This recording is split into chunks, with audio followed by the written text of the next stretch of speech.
मैं आपसे निवेदन करूं, आपसे कोई प्रश्न पूछे कृष्ण कौन है, सामान्य व्यक्ति क्या जवाब देता? यही वो जो माखन चुराते थे, वो जो गैया चराते थे, वो जो वृंदावन में घूमते थे, वो हमारे भगवान हैं। ये सब सरल प्रश्नों को तर्क से काटा जा सकता है, इनकी निंदा स्तुति की जा सकती है, पर यह वास्तविक श्री कृष्ण का परिचय है। इसे दीजिए, छोटी बुद्धि वाला आदमी तो पकड़ ही नहीं पाएगा कि ये बोला क्या। पहले इसको समझने के लिए ही उसको अभ्यास करना पड़ेगा शास्त्र का। पूछे कोई कृष्ण कौन है, तो ये उनका परिचय, टाइटल। आप एक चीज बताओ, डॉक्टर के पास जाते हो तो उसके नीचे टाइटल लिखा रहता है, MS, MD, MBBS, surgeon, ortho, उसमें भी फिर ऑर्थोपेडिक, उसमें भी फिर न्यूरो, इसके टाइटल है महाराज। एक बार क्या हुआ, एक आदमी के घुटने में दर्द था और वो डेंटिस्ट के पास चला गया। उसने कहा दर्द ठीक करो। बोले मैं तो हड्डी का डॉक्टर हूं। तो बोले दांत भी तो हड्डी है, करो ठीक। तो उसने घुटना ऐसे ही ठीक किया जैसे वो दांत ठीक करता था। तो दांत में दर्द हो तो दांत उखाड़ दिया जाता है। उसने सोचा घुटने में दर्द हो तो घुटना भी उखाड़ दूंगा। तो इसी को कहते हैं दुर्घटना। घुटना उखाड़ दिया, इसी का नाम है दुर्घटना। टाइटल के अनुसार ही तो बात बनेगी, आप उसी से तो पहचानोगे। दवाई लेनी है, सर्जन से दवाई नहीं मिलेगी, वो तो चाकू चलाना जानता है। और दवाई देने के पास थोड़ा लेके चले जाओगे तो दवाई पर दवाई देता रहेगा। एक आदमी के कांटा लग गया, वो दवाई पर दवाई देता रहा। सर्जन बोला 1 मिनट अभी लगाता हूं, थोड़ा दर्द हुआ, सुई डाली, कांटा निकाला, एक दिन मलम लगा, खेल खत्म, घर बैठ। सबकी अपनी उपलब्धि है। अब सामान्य आदमी क्या समझे, वो MD क्या और MS क्या और MBBS क्या, पर जो पढ़ा लिखा होगा वो जानकारी लेकर के जाएगा कि अगर ये बीमारी है तो क्या किया जाए। एक आदमी के घुटने में दर्द था, वो न्यूरोलॉजी के पास चला। बोला वो अच्छा, अब मैं समझा कि घुटने में बुद्धि होती है। फिर कैसे काम चलेगा। यही भगवान का परिचय है। कोई पूछे कृष्ण कौन है, तो ये श्लोक सुनाइए। सच्चिदानंद रूपाय विश्वोत्पत्त्यादि हेतवे तापत्रय विनाशाय श्रीकृष्णाय वयं नुमः।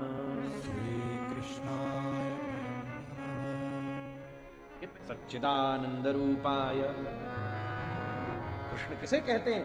माखन चुराना, गैया, ये सब लीला के विषय हैं, ये सब हम लोगों के लिए है महाराज। पर उनका वास्तविक स्वरूप क्या है, जो सच्चिद आनंद है महाराज। हम सद भी नहीं है, चिद भी नहीं है, आनंद भी नहीं है, और वो तीनों है। और ये भागवत जी का पहला श्लोक जो आपने अभी मेरे साथ दोहराया, ये श्री कृष्ण का परिचय देता है। सच्चिदानंद रूपा। रूप कैसा है? हम शर्मा जी को बोले भैया हमारा मित्र आने वाला है, उसको रेलवे स्टेशन से ले आना। पहली चीज हम क्या बताएंगे, वो दिखता कैसा है? लंबा होगा, गोरा होगा, धोती बांधी होगी, तिलक लगा रखा होगा, माला होगी। दिखता कैसा है? तो दूर से देखना पहचान जाओगे, हाँ बहुत बढ़िया। तो श्री कृष्ण का परिचय दिया, सच्चिदानंद रूपाय। वो कौन है? सदात्मक, चिदात्मक और आनंदात्मक। अब सदात्मक, चिदात्मक, आनंदात्मक क्या होता है? नॉर्मल समझना तो एक आध में मैं समझा दूं, नहीं तो वेदांती तो 10 साल तक उपनिषद रगड़ते रहे तो भी सच्चिदानंद शब्द की व्याख्या नहीं समझ पाते। सद का मतलब होता है someone who is in the existence, वो अस्तित्व में है, मूल अस्तित्व में है। यहां पर ऑक्सीजन है, इसका प्रमाण क्या है? कि हम सब लोग आराम से बैठे। वो व्याप्त है, सुलभ है, पर इसका मतलब यह नहीं है कि वो सामान्य है। ऑक्सीजन व्याप्त है, सुलभ है, पर इसका मतलब यह नहीं है कि वो सामान्य है। ऑक्सीजन कितनी दुर्लभ हो सकती है, 2 साल में दुनिया ने समझ लिया महाराज। एक सिलेंडर के लिए मारे मारे फिर रही थी दुनिया। सद का मतलब एग्जिस्टेंस है, एक्सपीरियंस हो चाहे नहीं हो। ध्यान से दीजिएगा, मतलब हो सकता है आप उस चीज का अनुभव कर सके या ना कर सके, फिर भी वो है।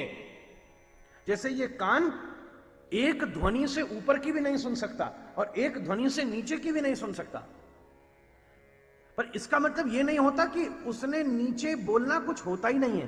ध्यान से समझिएगा। जैसे ये आंखें दुनिया में व्याप्त बहुत सारी चीजें नहीं देख सकती, बहुत छोटे छोटे माइक्रो ऑर्गेनिज्म को ये नहीं देख सकती, पर इसका मतलब ये नहीं होता कि वो है नहीं, वो है। ऐसे ही जो चीज अनुभव में नहीं आ सकती फिर भी उसका अस्तित्व है, उसको सद कहते हैं। चिद किसे कहते हैं?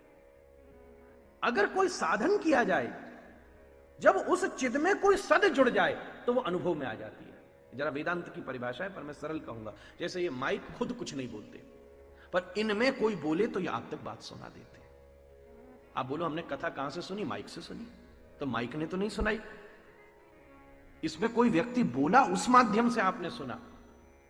अर्थात जैसे दूर के ग्रह को ये आंख नहीं देख सकती, पर अगर आप दूरबीन लगा लो तो वो दूर का ग्रह आपको अनुभव में आ सकता है। उसी को चिदात्मकता कहते हैं। ब्रह्म अनुभव गम्य तो नहीं है, पर अगर किसी के पास ज्ञान का साधन हो, गुरु की कृपा हो, तो वो चिदात्मक चैतन्य ब्रह्म अनुभव में आएगा। और तीसरी चीज आनंद। जब सद और चिद दोनों मिल जाएं तो तीसरा शब्द है आनंद। आनंद किसे कहते हैं? जो सहज अनुभव में आ जाए। ये भी जरा सा टिपिकल एक्सप्लेनेशन हो गई।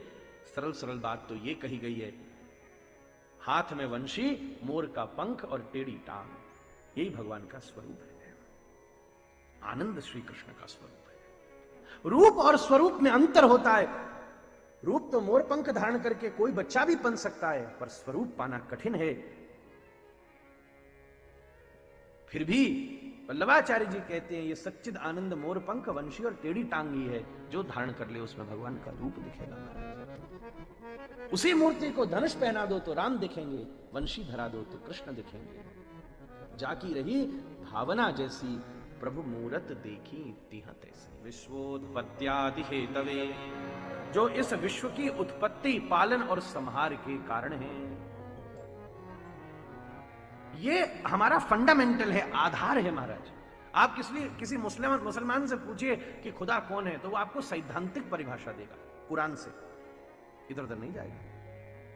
आप किसी क्रिश्चियन से पूछिए यीशु कौन है, तो केवल ये नहीं बताएगा जो बैतलहम में पैदा हुए, जो गड़िया चराते थे। वो बाइबल की सैद्धांतिक परिभाषा आपको देगा। हमारे यहां अध्ययन न और गुरु आश्रय में न रहने की वजह से ये एक कमी है। किसी पूछो राम कौन, तो क्या परिभाषा देगा? वो जो अयोध्या में पैदा हुए, जो गए जंगल गए, गोंड डाल गए। उसकी जो राम है तो उनकी विशुद्ध परिभाषा है, जो श्री कृष्ण है उनकी विशुद्ध परिभाषा है, उसकी कोई काट नहीं हो सकती। कौन है? सच्चिदानंद रूपाय। कृष्ण कौन है? विश्व की उत्पत्ति, पालन, संहार के जो हेतु हैं, विश्वोत्पत्त्यादि हेतवे। Who is not created, who is the creator? जो बनाता है, जो चलाता है और जो समाप्त करता है, प्रलय करता है। प्रलय का मतलब डिस्ट्रक्शन नहीं होता, प्रलय का मतलब सब कुछ तोड़ा फाड़ी कर देना नहीं होता। समाज केवल डिस्ट्रक्शन को समझता है, तोड़ा फोड़ी करने को समझता है। एक चीज बताओ, आजकल गर्मी का टाइम है, कुम्हार ने घड़ा बनाया, बढ़िया तरह रखा, हमने पानी भर के पिया, अब घड़ा फूट गया तो क्या करोगे? फिर से उसको कुम्हार लेगा, मिट्टी में दबाएगा, थोड़े दिन में वो भी मिट्टी बन जाएगी। इसलिए हो सकता है कि वही फिर से मिट्टी फिर से घड़ा बनाने के काम में आएगा। प्रलय किसको कहते हैं? हिमालय से गंगा प्रकट हुई, भारत का अतिक्रमण करती हुई, अंत में सागर में सम्मिलित हो गई। फिर गर्मी के समय बादल गए, पानी गर्मी में बाष्प बना, बादलों ने फिर उठा लिया, फिर हिमालय पे जाकर वर्षा करी, तो फिर से पानी जमा, फिर गंगा प्रकट हुई। ये क्रिया, ये प्रोसेस ऑफ रिसाइकलिंग, इसी को विसर्जन, इसी को प्रलय कहते हैं महाराज। इन तीनों का जो अधिपति है, जो सच्चिद आनंद है, जो सृष्टि की उत्पत्ति, पालन, संहार का हेतु है, और तापत्रय विनाशाय, तीनों प्रकार के ताप को दूर कर दे। तीन ताप कौन से हैं? दैहिक, दैविक, भौतिक तापा, राम राज कबहू ना आता। पहली समस्या शरीर की समस्या। आंख ठीक करो तो कान खराब हो गए, कान ठीक करो तो पेट खराब हो गया, ऐसे ही होता है। कोई बीमारी हो जाए, उसके लिए हम दवाई खाएं तो दवाई से बीमारी ठीक हो गई, पेट खराब हो गया। इसको कहते हैं विषामृत संधि आयुर्वेद। शरीर जैसे तैसे ठीक रखा तो समाज बिगड़ गया। चाची मनाई तो भाभी रूठ गई, भाभी मनाई तो ताई रूठ गई, इधर के पड़ोसी दोस्ती तो उधर का पड़ोसी रूठ गया, ये भी समस्या है। समाज भी ठीक रखा तो फिर कोई देवता बिगड़ गया। कभी बुद्ध टेढ़ी नजर से देख रहा है, कभी बृहस्पति देख रहे हैं, कभी शुक्र ऊपर हो गए, कभी शनिचर टेढ़े पड़ गए महाराज। 10 उंगली में 9 अंगूठी पहना घूम रहा है, 10 ग्रहों को हस्तामलक करके देवता डोल रहा है। तापत्रय विनाशाय, इन 3 प्रकार के तापों को देखो, एक है दुख, एक है ताप। आपने अभी यहां क्या किया है? गर्मी नहीं भगाई है शर्मा जी, आपने ताप भगाया है। एसी हॉल लेकर ऐसा थोड़ी ना हुआ कि आपने समर्स को ही डिलीट कर दिया। गर्मी, ग्रीष्म ऋतु कहीं नहीं गई, ग्रीष्म ऋतु तो अभी भी बहुत है, पर हुआ क्या, एक पंखा लगा लेने से गर्मी का प्रभाव समाप्त हो गया। ऐसे ही आपके जीवन में से दुख चले जाएं, ये तो आपके प्रारब्ध पर निर्भर करता है, पर दुख का प्रभाव नहीं पड़ेगा, यही उसका साधन है। दुर्योधन महल में होता हुआ भी उसको नींद नहीं आती, रोज सोचता रहता है कैसे पांडवों को दबा दूं, कैसे और इनको लूट लूं, और पांडव जंगल में घूमते भी चैन की नींद सोते, उन्हें कोई समस्या नहीं होती। इसको कहते हैं तो जंगल में, पर नींद महल से अच्छी आ रही है।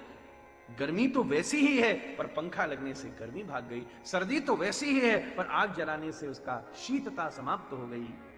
इसी को कहते हैं ताप की निवृत्ति, जिसके द्वारा दैहिक, दैविक और भौतिक ताप विनाश हो जाते हैं। ऐसे श्री कृष्ण के चरणों में हम सब मिलकर प्रणाम करते हैं।